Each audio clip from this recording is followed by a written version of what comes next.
Bonsoir et bienvenue dans les dossiers de la mémoire. Nous allons revenir avec Ammar Belkhouja, notre invité d'aujourd'hui, sur les procédés infâmes que l'armée coloniale française avait utilisés pour venir à bout de la lutte de libération entre 1954 et 1962. Il s'agit plus précisément de revenir sur la torture et les tortionnaires pendant la révolution de 1954. Il faut rappeler que l'armée française avait pratiqué la torture dans les fermes, dans des villas, dans des écoles. Elle a même pratiqué la torture à domicile. Pour donc expliquer cette torture qui a fait partie de la stratégie répressive colonialiste française, j'ai le plaisir de recevoir donc Ammar Belkhouja, qui est sur le point de publier justement un livre sur la torture et les tortionnaires pendant la guerre de libération nationale. Monsieur Ammar Belkhouja, bonsoir et bienvenue dans les dossiers de la Bonsoir. Bonsoir, ravi d'être encore une fois avec vous pour évoquer des dossiers parfois insuffisamment connus, mais qu'il va falloir encore d'autres investigations pour exhumer des pages qui risquent de sombrer dans l'oubli. Grâce à cette émission consacrée au dossier de la mémoire, il nous est permis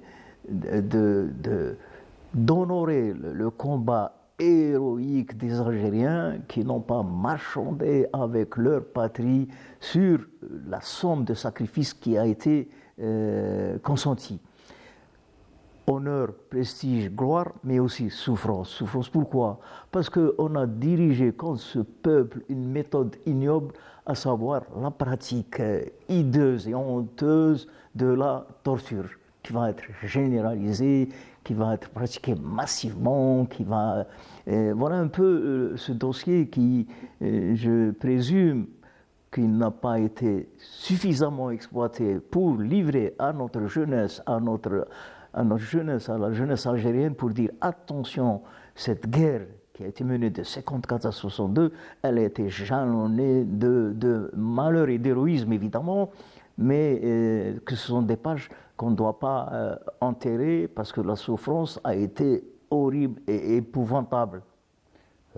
Le sinistre Paul Ossarès avait donc reconnu quelques années plus tard que la torture a été généralisée et institutionnalisée, pour reprendre ces mots, mais nous savons que la torture a été pratiquée bien avant le 1954. C'est-à-dire qu'elle a été pratiquée notamment en 1945, mais aussi en 1950 lors du démantèlement de l'organisation spéciale. Ammar Belkhouja. Très juste que la torture a été une méthode utilisée par l'ordre colonial, par le système colonialiste contre les Algériens. Et puis ça remonte un peu pendant toutes les insurrections qui sont succédées dans notre pays.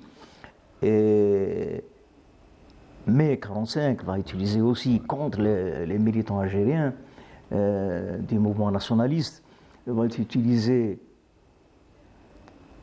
avant 1954, et puis 1954, nous allons assister à une utilisation de la torture d'une manière officielle, puisque la torture va devenir une véritable institution. Vous avez évoqué un nom. Paul Ossarès. Paul Ossarès figure parmi tout ce personnel. Ce dispositif. Oui, ce personnel de tortionnaire. Il y a trois attitudes différentes de l'un à l'autre. Paul Ossarès, lui, reconnaît sans état d'âme que oui, j'ai torturé, j'ai fait assassiner Ali Boumengel en le jetant du 6e étage dans un immeuble à El Biyar. Oui, on avait fait assassiner Mohamed El Arbi Midi à l'époque, 57. La tare du colonialisme d'une manière générale, la tare, c'est le mensonge. On a dit non, Ali Boumengel s'est suicidé. On a dit que Mohamed El Arbi Midi s'est suicidé. Et puis 30 ans après, le coupable de ces meurtres avoue lui-même que Mohamed El Arbi Midi et Ali Boumengel ont été assassinés froidement par l'ordre colonial. Une autre attitude. Le chef des 12 000 parachutistes à Alger, Jacques Massu. Lui c'est l'adoption normale et officielle de la torture, puis 30 ans ou 40 ans après, allez hop, et un remords qui va ranger la conscience, et il vous dira que oui, il était regrettable que la France ait utilisé la torture comme moyen. Regret tardif, engagement 1956-57, engagement volontaire et officiel. Une troisième attitude, celle-là aussi, elle est curieuse, c'est celle de Marcel Bijard.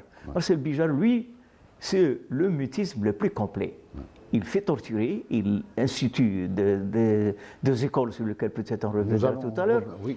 Et lui, il n'a pas de remords, mais comme Jacques Massu, mais il n'avoue pas comme Paul Ossarès, mais il se tait. Alors, dans le milieu journalistique, 6 mois après le déclenchement de la guerre de libération, on a eu vent de la pratique de la torture, notamment dans les Aurès. Et le premier qui a eu donc cette attitude courageuse, qui a révélé cette pratique, c'était le journaliste et écrivain Mauriac, François Mauriac. Oui, alors en 1954, la guerre éclate, l'insurrection éclate. Et les Français, dans leur comportement et attitude au départ, ils ne voulaient pas entendre parler ni d'insurrection, ni de révolution, ni... De guerre de libération, oui. On a commencé à utiliser systématiquement tous les moyens. Et dans les Aurès, on va utiliser le napalm. Oui, déjà. Lequel napalm est évoqué par des journalistes en novembre 1954, lorsque François Mitterrand se déplace sur les lieux, et on lui dit « Mais monsieur Mitterrand, en votre qualité de ministre de l'Intérieur, comment se fait-il que la France aujourd'hui utilise cette arme redoutable qui est le napalm ?» Il a dit oui, nous avons averti les populations paysannes des Aurès, elles ont refusé de se déplacer pour laisser l'armée intervenir librement. Eh ben, c'est comme si c'était de leur faute que de ne pas quitter le sol natal. 1955, parce que la torture va commencer en 1954, elle va s'amplifier. 1955. Des voix vont s'élever. C'est celle de François Mauriac. En bon chrétien, il va s'élever pour dire « Ah non, ah non ». Ce n'est pas comme ça qu'on va mener une guerre contre les insurgés algériens, en pratiquant ces méthodes qui nous rappellent les mêmes méthodes pratiquées par le nazisme, François Mauriac. Puis ça va continuer par quelques voix, et par même ceux qui ont subi la question. Je pense à Henri Allègre, grâce justement aux éditions 2008, qui ont publié La Question, le fameux livre qui va ébranler en quelque sorte la conscience des politiques français à l'époque. Absolument. Henri Allègre, qui était directeur du journal Alger républicain, va être arrêté et torturé, au même titre que son camarade Maurice Audin. Et les parachutistes n'ont pas hésité à malmener ce monsieur-là. Il sort, il dénonce, il fait publier La Question, qui va faire scandale, qui va être saisie, la censure va refuser de faire diffuser La Question de Henri Allègre. Pire encore, c'est qu'on a voulu démentir ce qu'il avait subi. Et on ramène les parachutistes qu'il avait dénoncés, on travestit les lieux et on va essayer de masquer tout ce que ce monsieur, tout ce que Henri Allègre avait décrit dans La Question. Donc voilà un peu cette hypocrisie de dire non, la torture, mais c'est une invention, nous n'avons pas torturé. Et les politiques, les civils, aussi ont toujours renoncé à dire oui, nous avons cautionné et nous avons donné des instructions à l'armée pour pratiquer la torture. Et ça va continuer jusqu'en 1962. Pourtant, Jacques Massu le dit dans son livre, Ben oui, Bourges Mounouri et Max Lejeune sont venus inspecter les lieux et ils étaient entièrement d'accord sur ces méthodes. Donc, cette attitude de vouloir endosser la responsabilité de l'armée française dans la pratique de la torture, ça va continuer jusqu'en 1962.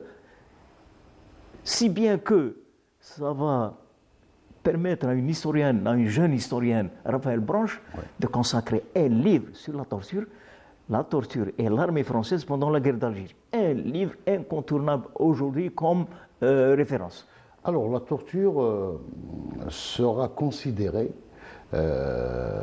comme un moyen faisant partie de la stratégie répressive menée par l'armée française, notamment à partir de 1956, au lendemain du vote des pouvoirs spéciaux. Très juste, très juste.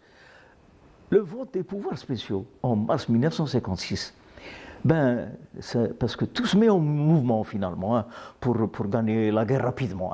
Alors les lois, l'armée, la répression, et puis les pouvoirs spéciaux vont donner pouvoir de police à l'armée française en Algérie.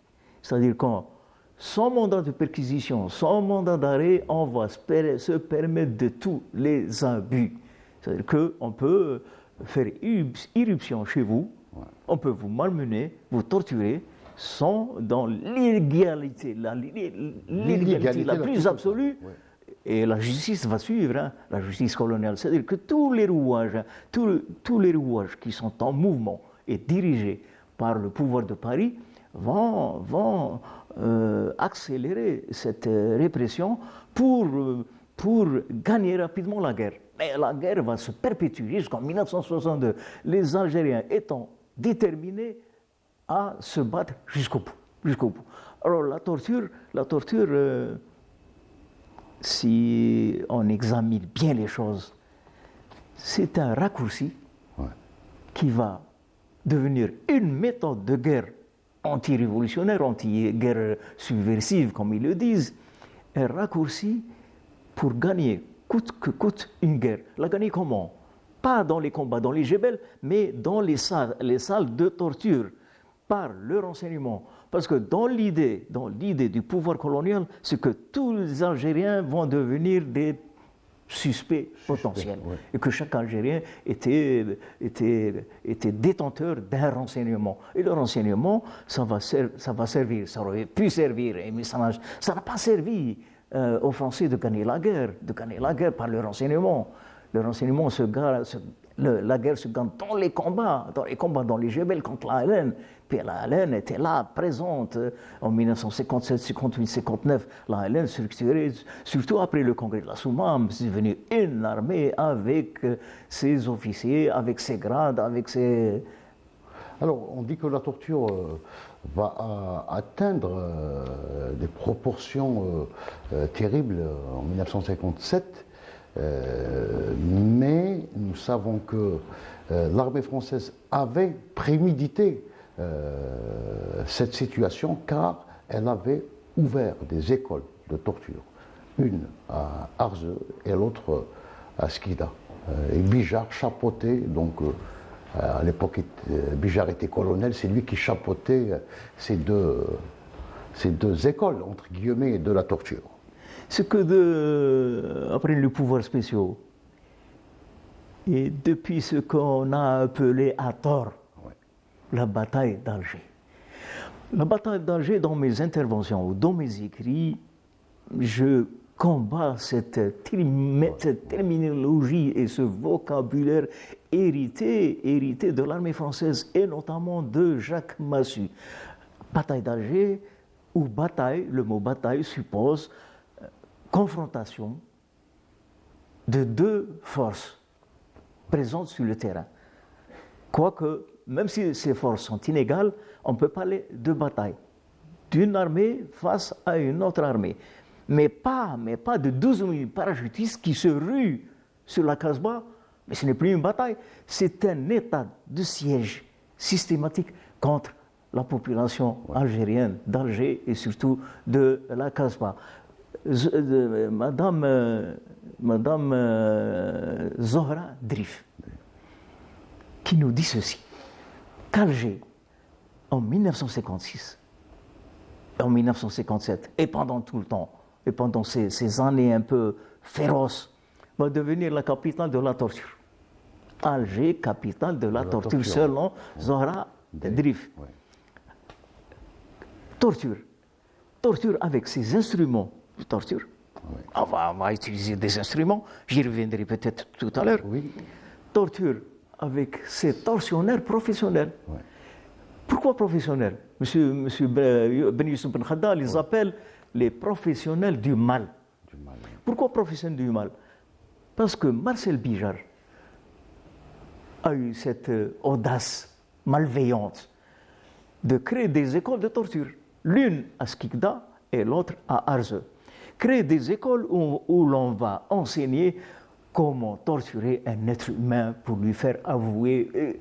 Et dans la majorité des cas, ces Algériens qui ont été torturés ne savaient rien, parce que le FLN ne pouvait pas divulguer un peu toute son action. Mais pour Bijard, qui vous dit ceci, je torture un Algérien, il va me ramener 10. Je torture 10 Algériens, ils vont me ramener 100. Je torture 100 Algériens, ils vont me ramener 1000. Et ainsi de suite. Cette torture massive contre toute une population est devenue une institution, si bien que un auteur courageux, un historien courageux a dénoncé la torture, c'est Pierre Vidal-Naquet, qui lui aussi, comme Zohra Drif, qui nous dit que Alger est devenue la capitale mondiale de la torture. Capitale mondiale, j'ai peut-être oublié de le souligner tout à l'heure, capitale mondiale de la torture. Pierre Vidal-Naquet, lui, qui a dénoncé ces méthodes ignobles, vous dit que la torture en Algérie, il ne lui manquait qu'un ministère, tout simplement. Parce que tout le monde était au courant et tout le monde était d'accord sur l'emploi de ces méthodes. Donc il fallait mettre en place un ministère qui dirige un peu tout cet appareil-là. Alors, ils vont pratiquer donc des procédés dignes du nazisme qui ont été déjà testés en Indochine, Amr Belkhouja. Ça a commencé, bien sûr, ça a commencé en Indochine, mais en Algérie, ça va être autre chose. C'est plus étudié, c'est plus méthodique. C'est un enseignement, comme je viens de le dire, parce que Marcel Bijard avait décidé d'enseigner comment torturer les gens, mais aussi cette décision de faire de la torture un moyen de guerre parmi tous les autres moyens, c'est aussi et surtout pour laver l'affront de la défaite de Dien Bien Phu. Parce que la France a été défaite en mai 1954 à Dien Bien Phu contre Giap, contre l'oncle Ho Chi Minh. Ouais. Et au mois de mai 1954, ça a été le désastre de l'armée française. La guerre éclate quelques mois en Algérie. Comment laver cette honte et cet affront qui nous a été imposé, infligé par les enfants et les résistants du Vietnam? Eh bien, nous allons nous venger sur les Algériens. Et comment nous allons nous venger? Puisqu'il est hors de question, il était impossible de gagner la guerre dans les Djebel, avec l'avènement du général de Gaulle en 1958, qui va lui donner l'ordre au commandant en chef des armées, Charles, pour lui dire il faut employer tous les moyens pour affaiblir l'ALN et nous permettre de négocier dans les conditions que nous voulons. Mais la torture va accompagner cette armée. J'évoque, j'ouvre une parenthèse, Mohamed Belouizdad, Mohamed Belouizdad, le premier responsable de l'organisation spéciale, conscient que l'insurrection éclatera un jour ou l'autre. parce qu'il est mort en 1952. Oui. Mais avant cela, il nous avertit, il nous dit, peuple algérien, il faut que la force de notre résistance soit supérieure aux forces répressives. Il était conscient que tout va être mis en mouvement pour faire échec à cet élan ultime, à cet élan révolutionnaire du peuple algérien et de son avant-garde. Alors voilà, laver l'affront qui a été infligée au mois de mai à Dien Bien Phu et gagner la guerre par cette facilité, entre les guillemets, d'obtenir le renseignement. Et ils ont supposé, ils ont espéré gagner la guerre par l'exploitation du renseignement. Qu'est-ce que c'est l'exploitation du renseignement? C'est la pratique de la torture. Quand je parle de torture, vous avez évoqué les lieux qui ont été utilisés. Oui. Ben, les lieux, c'est les écoles, c'est les bains-morts, c'est les casernements, c'est Les fermes. les fermes coloniales. Et puis, il y avait les sas et les sceaux. Dans les sas, on pratique également la torture. Les sections administratives spécialisées à Marbouja. Comment? On pratiquait également dans les sas et les sceaux. Donc, Oui, c'est que la théorie, hein, une théorie absurde et hypocrite, on pratique la torture pour débusquer les poseurs de bombes. Ouais. Mais la torture va généraliser point de bombe dans la campagne. Ouais. La torture a été pratiquée partout en Algérie. Donc si les bombes, ça n'existait pas dans la campagne, ni dans beaucoup de villes d'Algérie, à l'exception de la ville d'Algérie où décision a été prise par le FLN d'utiliser les bombes parce que le premier attentat contre les Algériens a été commis par les Ultras et dirigé par l'ancien boucher de Guelma, André Achiari. Ouais. C'est la bombe de la rue de Thèbes. le 10. Au mois d'août, le 10 août 1956. Donc les premiers poseurs de bombes ne sont pas les Algériens. Et puis cette histoire de débusquer les poseurs de bombes en pratiquant la torture massivement, c'est inespéré de trouver des poseurs de bombes un peu partout. Ce n'était pas possible. Le FLN ne va pas divulguer les caches et les fidéines désignés pour cette action-là. Alors les lieux. Les lieux, c'est important parce qu'il y avait des villas spécialisées, il y avait des fermes, il y avait même des colons qui se sont mobilisés pour mettre à la disposition de l'armée leurs fermes. Leurs fermes, absolument. Ouais. Dans beaucoup de villes, de régions, les fermes coloniales s'étaient transformées en lieux de torture. Entre autres, hein, une sinistre ferme, c'est la ferme Périn, à Birkhad. Dans cette ferme, c'est Ali Boumenjel qui a été torturé dans cette ferme, la ferme Périn. Lieu de torture sinistre sur lesquels aujourd'hui le chercheur doit évoquer un peu ce qui s'était passé dans ces lieux, c'est la Villa Susini. Ah oui. La Villa Susini à Clos-Salambier. Et quand il m'arrive assez souvent de traverser, d'emprunter la route, et quand je vois la Villa Susini, je vous dis franchement, c'est M. Hassan Arab, j'ai froid au dos, j'ai des frissons.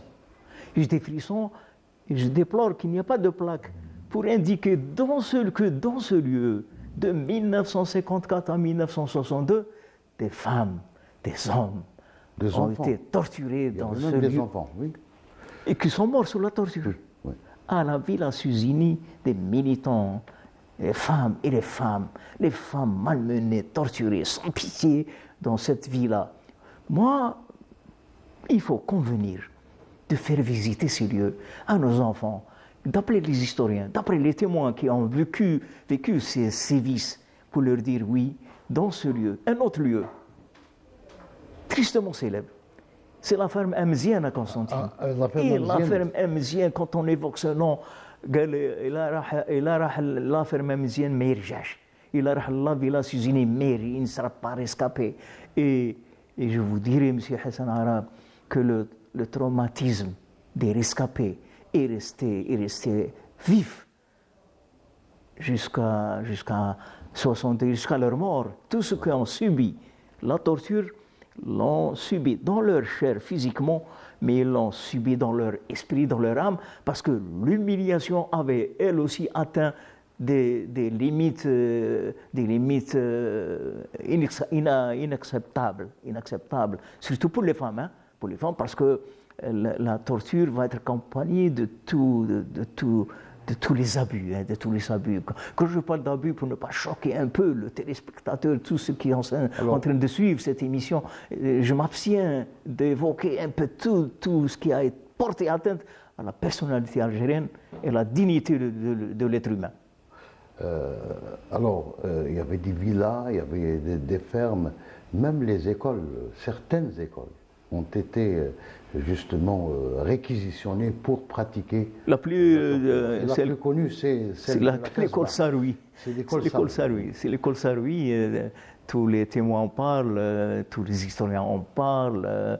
Et comme je l'ai souligné tout à l'heure, il faut consigner, il faut localiser les lieux. Il ne faut pas que ce lieu soit oublié, alors que des militants et des militantes ont transité par ces lieux, ont été malmenés, ont été torturés, ont été humiliés. Ces lieux, et j'ai oublié aussi de parler de la mise en place d'un service spécialisé dans la torture. C'est le DOP. Le dispositif opérationnel de sécurité, qui va, lui, être généralisé, et on va le retrouver un peu partout.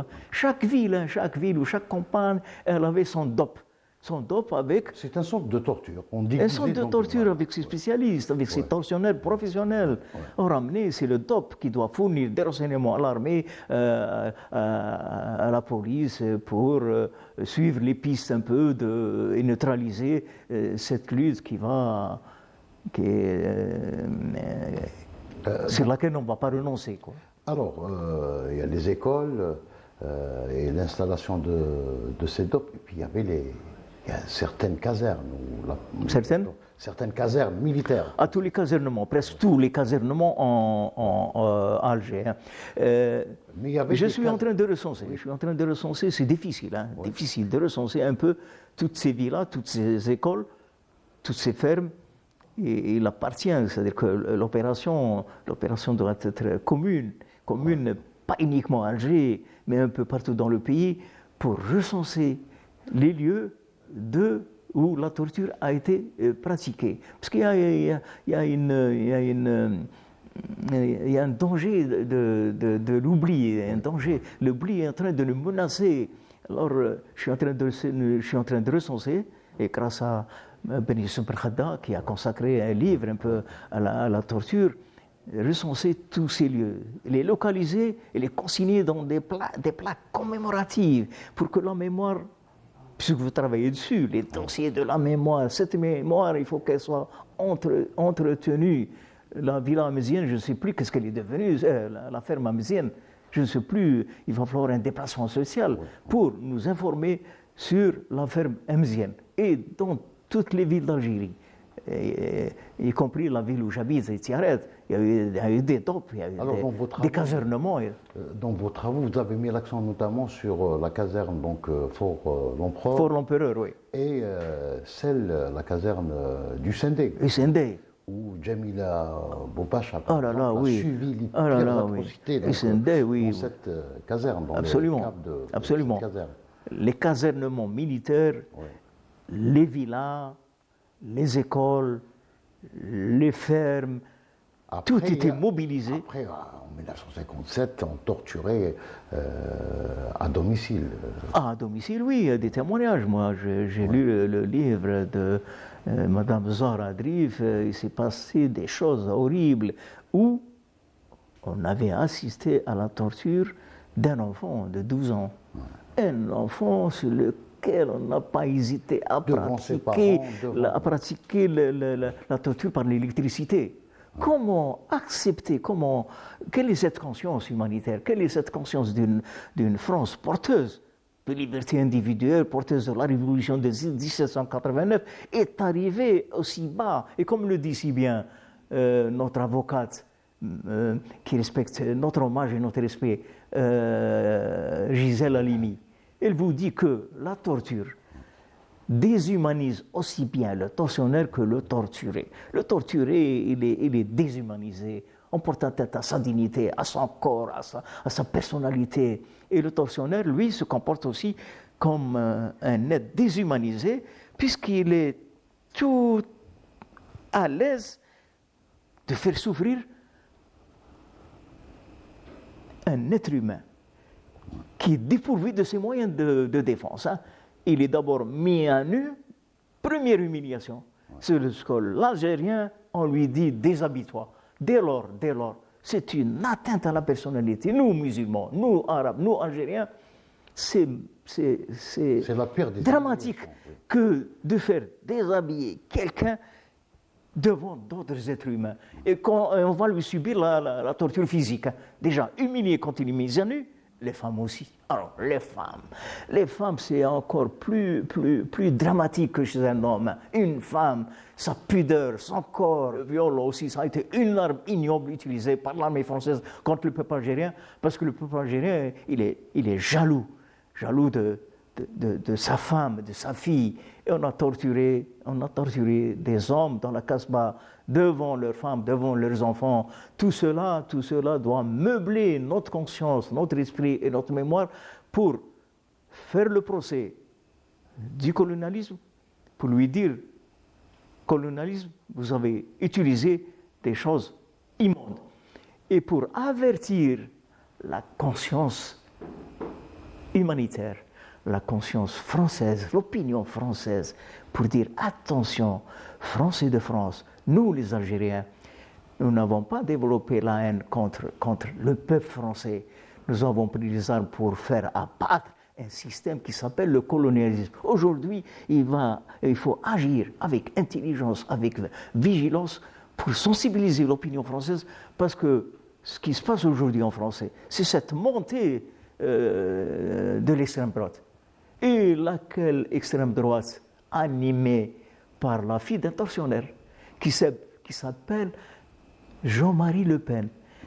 Le dernier livre que j'ai exploité pour terminer mes travaux, il vient de paraître en 2024 à Paris, où Le Pen a été rattrapé par l'histoire pour dire ce lieutenant s'est engagé pendant 6 mois à Alger. Comme volontaire, hein? Comme volontaire, oui. Il a passé 6 mois, il est rentré chez lui, comme député à l'Assemblée française. Mais il est venu prédisposé à pratiquer la torture contre les Algériens, avec cette haine de l'arabe. Le dernier tortionnaire à être rattrapé par l'histoire, c'est Jean-Marie Le Pen. Donc, l'écriture historique est une notion perpétuelle. On doit sensibiliser un peu l'université algérienne, nos jeunes, l'école algérienne, l'université algérienne doit fournir de jeunes historiens qui se mettront à travailler sur le sujet. Alors, on a évoqué quelques tortionnaires, les lieux, et puis vous avez les méthodes. Les méthodes. Les méthodes, c'est multiple, hein, c'est multiple, mais il y en a 2. Les plus... Oui, qui ont été utilisées à outrance.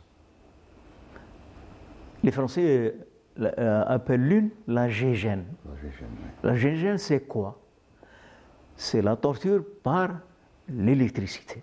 Et la gégène, c'est la génératrice. C'est la génératrice. C'est la génératrice d'un courant électrique qui est utilisé dans la campagne par l'armée française pour servir un réseau de transmission. L'énergie électrique est fournie par cette génératrice que les tortionnaires ont appelée gégène, hein, un diminutif, gégène. La torture. Et la baignoire. Baignoire entre les guillemets finalement. Hein. Qu'est-ce que c'est la baignoire? C'est un récipient, c'est une bassine où il y a des eaux malsaines, hein, où on enfonce la tête des suppliciés jusqu'à l'étouffement. Alors le ventre est gonflé et quand on veut suspendre l'étouffement, le supplicier à lui retirer la tête de cette bassine qu'on appelle baignoire, mais il n'arrive pas. Et puis je vous dirai une chose, M. Arab Hassan, c'est que beaucoup de suppliciés, beaucoup de militants algériens ont succombé aux tortures, à l'électricité par la génératrice de courant électrique. Et quand ils n'ont pas à leur disposition la GGN, on n'a pas hésité à utiliser le courant, le 120 volts. Le 120 volts, on n'a pas hésité. Alors le courant électrique, par pudeur, je ne dirais pas l'application des électrocodes au niveau des parties les plus sensibles du corps, ça produit une énergie électrique qui fait mal, atrocement mal, mais qui ne laisse pas de traces. Et ça a été une astuce de l'armée française, craignant que les missions de la Croix-Rouge découvrent qu'on torture dans ce pays. La baignoire non plus, elle ne laisse pas de traces, mais beaucoup ont étouffé parce que le cœur avait flanché sous le courant électrique, l'électricité, et sous l'étouffement. Encore une parenthèse, c'est les tortionnaires qui vont se faire assister par la médecine, par les docteurs. Et quand la médecine assiste la torture, c'est inacceptable. Parce que le docteur est là pour apaiser la douleur chez un être humain, pas pour permettre aux tortionnaires, quand ils abîment un corps et qui est sur le point de périr, de succomber, on appelle au secours le médecin qui va lui administrer une injection pour le remettre en forme, entre les guillemets, en forme pour le remettre aux séances de torture. Voilà un peu encore une page qui a été traitée par Raphaël Branche, mais qu'il va falloir encore puiser, approfondir, pour dire aux Français, mais comment vous utilisez la médecine dans les séances de torture? Alors, vous avez travaillé sur un torturé, donc, et qu'on a torturé au chalumeau, qu'on a brûlé au chalumeau. Donc, alors, les méthodes, oui, les méthodes. Oui, c'est Hassan Arab. Je vous dirais qu'on faisait pénétrer entre l'angle et la chair des épingles. Oui. Et ça fait, c'est douloureux. On a fait subir une souffrance à Djemel Amrani. Djemel Amrani, il est appréhendé, arrêté parce que son beau-frère, Ali Boumenjel, a été inculpé, arrêté. Donc, Djemel Amrani, le poète, l'homme paisible, il va être lui aussi qualifié de suspect. Il était bouleversé. On le ramène et on le méprise. Voilà l'intellectuel. Déjà le tortionnaire, l'officier français, il est déjà complexé parce qu'il a en face de lui un homme lettré, un homme intelligent, un homme de lettres, poète. Il dit, l'intellectuel, en disant l'intellectuel avec mépris. Et, première séance de torture, c'est qu'on va utiliser une paire de pinces et on va lui écraser un doigt. Mais ça fait atrocement mal. Alors, le chalumeau, beaucoup d'Algériens ont succombé à leurs blessures par les brûlures. Entre autres, un leader, un grand homme, qui a accepté tous les sacrifices, c'est Aïssat Idir, brûlé au chalumeau, parce que l'UGTA, fondé sur insistance de M. Abba Ramdan, qui dit à Aïssat Idir, il est temps de créer une centrale indépendante de la CGT, une centrale nationale, qui va s'appeler UGTA, créée le 24 février 1956, défaite, disloquée et démantelée en mai 1956 par Robert Lacoste. Tout le bureau est décapité, Aïssat Idir transite par plusieurs centres de torture. Parce que son nom va figurer au mois d'août dans la liste des membres du CNRA, prévu par le Congrès de la Soumam, son nom figuré, alors qu'il a été arrêté au mois de mai, antérieurement au Congrès de la Soumam. Les Français n'ont pas hésité à dire « Ah, nous avons une belle prise, ce monsieur, c'est un responsable, on va le torturer sans pitié ». Et comme la justice était impuissante de trouver des preuves pour l'inculper, on l'avait libéré en 1959. De 56, d'un son de torture à un autre, il va être enfin libéré en 1959, mois de juillet, je crois. Il va être kidnappé par... Le jour même de sa libération. Le jour même, oui. Il va être kidnappé par Yves Godard. Encore un nom sinistre dans la torture et l'exploitation des renseignements entre les guillemets. Il va être arrêté, torturé et brûlé au chalumeau. Brûlé au chalumeau, on va encore une fois l'accuser, c'est dire cet homme, ce brave homme, militant de la première heure, on va l'accuser d'avoir utilisé une cigarette que son matelas avait brûlé. Encore le mensonge ignoble contre Aïssatidir va périr au mois de juillet 1959 par la volonté ignoble d'Yves Godard qu'on va retrouver dans l'OAS. Et Yves Godard, à propos de terminologie, il parle de la bataille d'Alger sous Massu. Il part de la bataille d'Alger sous son commandement. Ouais. Et il parle de troisième bataille d'Alger de l'OS. Alors comment ce personnage haineux de l'Algérie, nous allons, nous Algériens, utiliser son vocabulaire, ouais. Bataille d'Alger. Ouais. Je refuse. Il y a Gilbert Meunier, honnête historien, qui n'a jamais parlé de bataille d'Alger. Et tous les historiens ou journalistes conscients mettre bataille entre les guillemets. D'autres ne le font pas. Je ne suis pas aujourd'hui en mesure d'accepter cette terminologie pour dire bataille. Je dirais exaction, je dirais torture, je dirais mise à sac, je dirais... Ammar, comment vous expliquez que nous savons que officiellement la torture a été abolie dans le dispositif réglementaire français en 1899, je pense, bien avant donc, la fin du 19e siècle, et puis elle sera pratiquée dans toutes les colonies d'ailleurs. On abolit officiellement des choses, on y revient, on a bien aboli l'esclavagisme. On a bien aboli l'esclavage, mais avec Napoléon Ier, il revient, l'esclavage revient, et Napoléon avait donné instruction pour qu'on affame des chiens dangereux, on affame des chiens pendant un mois ou un peu plus, et les libérer, les lâcher pour dévorer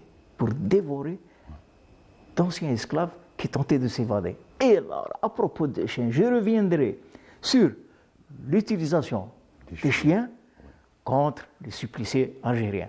Dans la région de Tiarat, à Mehdia, un bouskin, un shahid, a été dévoré par les chiens. Il y a dans les camps de concentration. Tous les camps de concentration. J'oublie le nom. Le nom d'une concentration que je consigne dans mon ouvrage, où les Algériens ne pouvaient pas s'aventurer à quitter leur tente pour aller se soulager, ils risquaient d'être dévorés en cours de route par des chiens. Des chiens, c'est souvent affamés. C'est le camp de concentration de Sidi Qsarter, où il y avait un chien, donc un berger allemand qui a été justement formé. C'est des molosses qui vous dévorent. Exactement. Oui. Donc c'est un autre procédé également. Un autre procédé, le chien. Alors, la conclusion donc de votre travail de recherche par rapport donc à la pratique de la torture en Algérie. Avant la conclusion, oui. J'ai parlé tout à fait au début des drames. Il y a le drame de la folie. Oui. Beaucoup de suppliciés sont devenus fous. Ont perdu la raison. Celui qui en parle le mieux que moi, c'est Abdelhamid Benzine. Benzine, oui.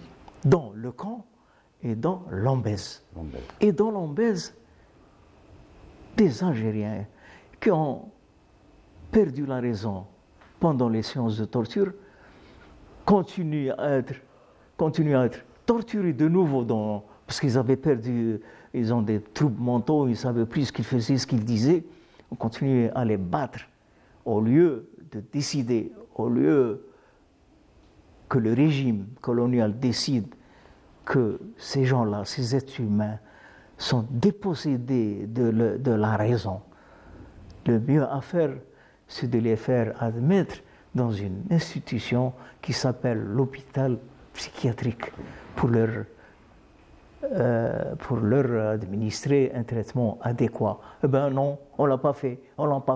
Abdelhamid Benzine parle de tous ces fous, entre les guillemets, hein, qui ne savaient plus ce qu'ils disaient et ils continuaient à être maltraités par les geôliers, par les geôliers. Alors la folie, succomber, mourir sous la torture, étouffé dans les... D'ailleurs, dans certains camps, puisqu'on parle des camps de concentration, la France avait mobilisé certains anciens nazis.